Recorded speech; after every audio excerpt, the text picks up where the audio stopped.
Hola, muy buenas a todos. Estamos en un nuevo vídeo de Célula de Lectura. Esta vez traemos el resumen del capítulo 5 del libro Las venas abiertas de Latinoamérica. El capítulo se titula La estructura contemporánea del despojo. El desarrollo llegó a América Latina cuando el mundo ya estaba repartido. No apareció como una conquista propia ni como el resultado de una decisión soberana, sino como una invitación condicionada.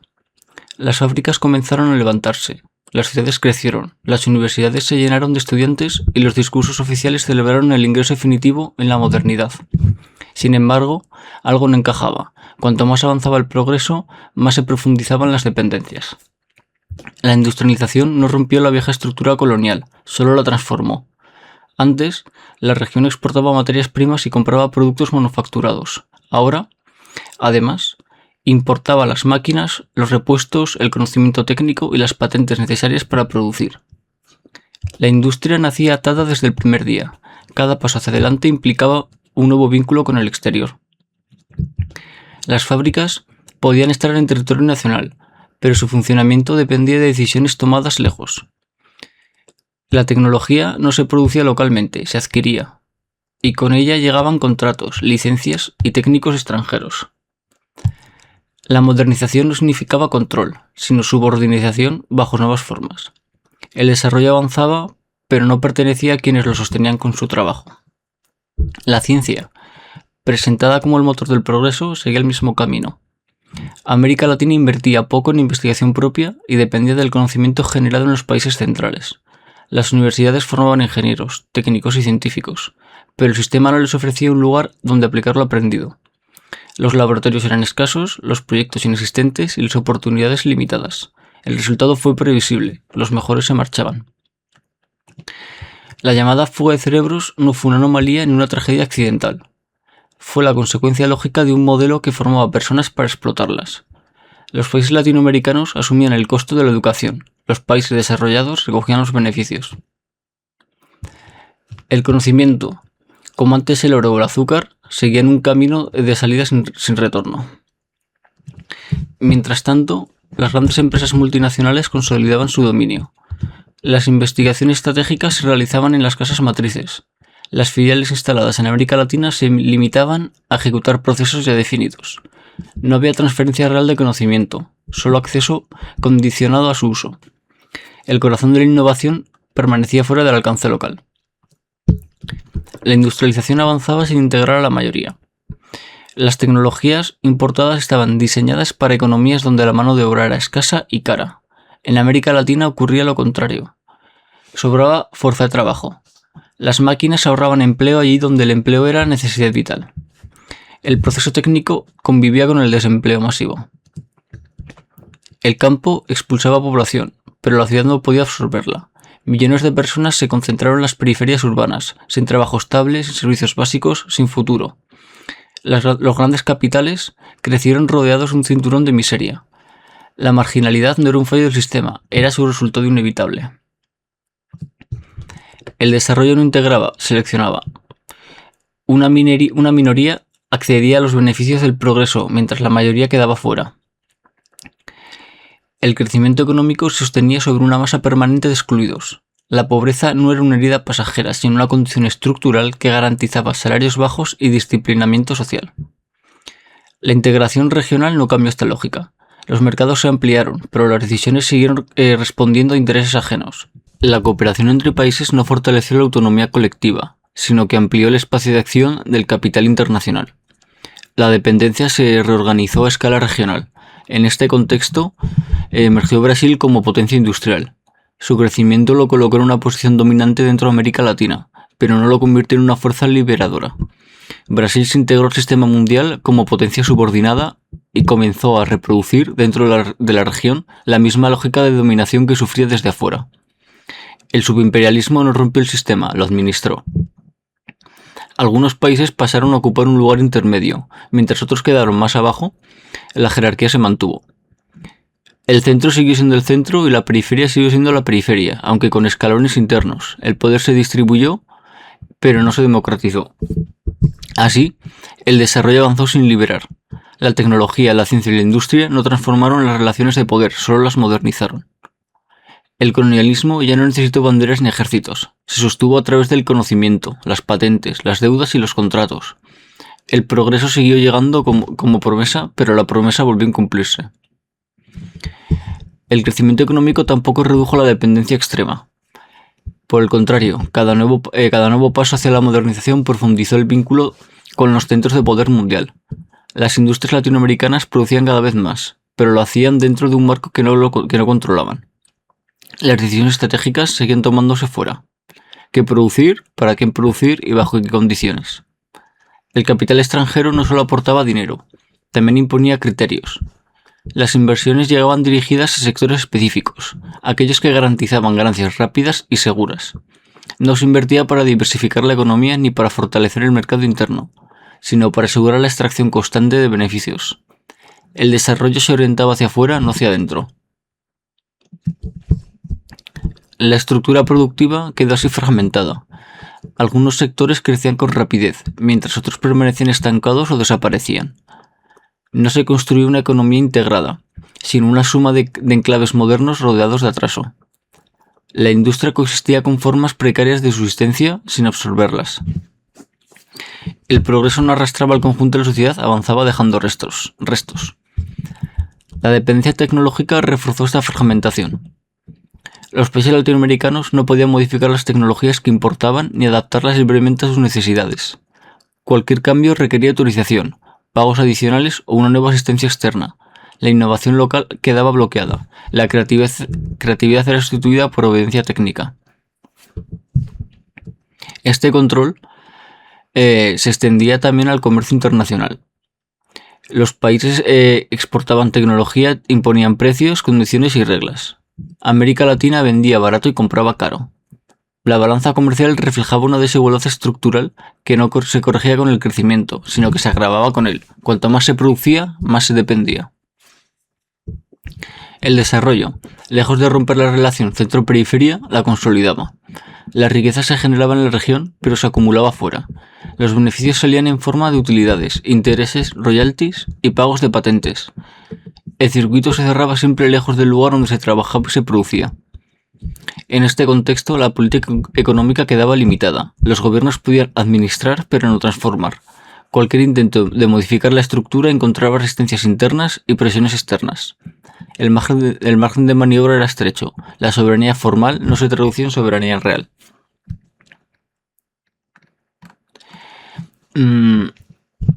La dependencia ya no necesitaba imponerse por la fuerza. Se sostenía a través de mecanismos económicos, financieros y tecnológicos. El dominio se ejercía sin necesidad de ocupación militar. El desarrollo se convertía así en una herramienta de control. El dominio tecnológico también condicionó la forma en la que los países latinoamericanos se integraron al comercio mundial. Las exportaciones seguían concentradas en productos de bajo valor agregado, mientras las importaciones incluían bienes industriales complejos y tecnologías avanzadas. El intercambio era desigual por definición. No se trataba de un problema de eficiencia, sino de una relación estructural de poder. Las ganancias obtenidas por las empresas extranjeras no se reinvertían de manera significativa en la región. Salían del país casi con la misma rapidez con la que entraban. El capital circulaba, pero no se quedaba. La riqueza generada por el trabajo local alimentaba economías lejanas. América Latina producía, pero no acumulaba. La planificación económica quedaba atrapada en este marco. Los gobiernos podían impulsar políticas de crecimiento, pero siempre dentro de límites impuestos desde fuera. La dependencia financiera y tecnológica reducía el margen de acción. Las decisiones estratégicas se subordinaban a la necesidad de atraer inversiones y mantener la confianza de los mercados internacionales. El desarrollo se convertía en una carrera vigilada. Las políticas de sustitución de importaciones, presentadas como una vía hacia la independencia, mostraron pronto sus límites. Sin control sobre la tecnología ni sobre el financiamiento, la industria nacional seguía siendo vulnerable. Se sustituían algunos productos, pero no se transformaba la estructura general. La dependencia cambiaba de forma, pero no desaparecía. La concentración de riqueza se profundizó. Los beneficios del crecimiento se acumularon en manos de mayorías vinculadas al capital internacional. La mayoría de la población quedó al margen. El desarrollo no redujo las desigualdades, las amplificó. El progreso económico convivía sin conflicto con la injusticia social. La marginalidad urbana se consolidó como un rasgo permanente. Millones de personas sobrevivían en condiciones precarias, sin acceso estable al trabajo y a los servicios básicos. No era una parte del sistema productivo formal, pero tampoco estaban fuera de él. Su existencia cumplía una función: garantizar un ejército de reserva que presionaba a la baja los salarios y disciplinaba a quienes aún conservaban empleo. El sistema necesitaba excluidos para funcionar. La pobreza no era una anomalía a corregir, sino una pieza necesaria en el engranaje. El desarrollo dependiente producía riqueza y miseria al mismo tiempo, sin contradicción. El crecimiento económico tampoco se tradujo en una mejora real de las condiciones de vida para la mayoría. Aunque las cifras macroeconómicas mostraban avances, la realidad cotidiana seguía marcada por la precariedad. El aumento de la producción no significó una distribución más justa de la riqueza. Al contrario, la brecha entre quienes se beneficiaban del desarrollo y quienes quedaban fuera se hizo cada vez más profunda. La industrialización dependiente generó una economía fragmentada. Por un lado, sectores modernos altamente tecnificados y vinculados al capital extranjero. Por otro lado, amplias zonas de atraso donde la supervivencia dependía de trabajos informales, mal remunerados o directamente inexistentes. Estos dos mundos convivían sin integrarse. El progreso no arrastraba al conjunto de la sociedad, avanzaba dejando a la mayoría atrás. El Estado intentó intervenir para corregir estas desigualdades, pero sus herramientas eran limitadas. La dependencia financiera obligaba a priorizar el pago de deudas y el cumplimiento de compromisos externos. Las políticas sociales quedaban subordinadas a las exigencias del crecimiento económico orientado hacia afuera. La soberanía política chocaba constantemente con la dependencia económica. Las decisiones clave se tomaban lejos de los países afectados. Los organismos financieros internacionales, las grandes corporaciones y los centros de poder económico condicionaban las políticas internas. El margen de maniobra de los gobiernos era estrecho. Incluso las reformas más moderadas encontraban resistencia cuando amenazaban los intereses establecidos. La dependencia no solo se manifestaba en la economía, sino también en la cultura y en las ideas. El desarrollo impuesto traía consigo modelos de consumo, valores y aspiraciones ajenas a la realidad local. Se difundía la imagen de un progreso que solo unos pocos podían alcanzar. La frustración se convertía en un constante, alimentando tensiones sociales profundas. La modernización prometida no ofrecía un futuro para todos. Para muchos, el desarrollo significaba exclusión, inseguridad y falta de perspectivas. La promesa de ascenso social se desvanecía frente a una realidad de desempleo estructural y pobreza persistente. El sistema producía expectativas que no podía cumplir. En este contexto, la dependencia se naturalizaba. Se aceptaba como un destino inevitable, como una condición histórica imposible de modificar. El desarrollo dependiente se presentaba como la única opción disponible.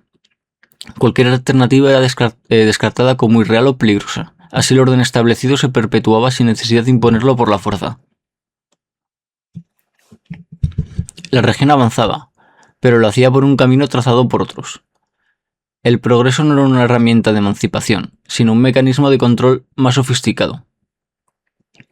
La dominación ya no necesitaba ejércitos ni colonias formales, se sostenía a través del mercado, la tecnología y las finanzas. La dependencia terminó por reflejarse también en la forma en que se concebía el futuro. El desarrollo dejó de pensarse como un proyecto colectivo y pasó a entenderse como una carrera individual. Quien lograba integrarse al sistema era presentado como un ejemplo de éxito. Quien quedaba fuera era responsabilizado de su propia exclusión. El problema estructural se transformaba así en un problema personal. La desigualdad se justificaba en nombre del progreso. Se aceptaba que algunos avanzaran mientras otros quedaban atrás, como si se tratara de un sacrificio necesario. El desarrollo dependiente no solo producía pobreza, producía resignación. La injusticia se normalizaba, se volvía parte del paisaje. El control externo no necesitaba imponerse de forma directa. Bastaba con fijar las reglas del juego. La tecnología, el crédito, el comercio y la información fluían en una sola dirección. América Latina se adaptaba a un sistema que no había creado y que no podía modificar. El margen para decidir se reducía cada vez más.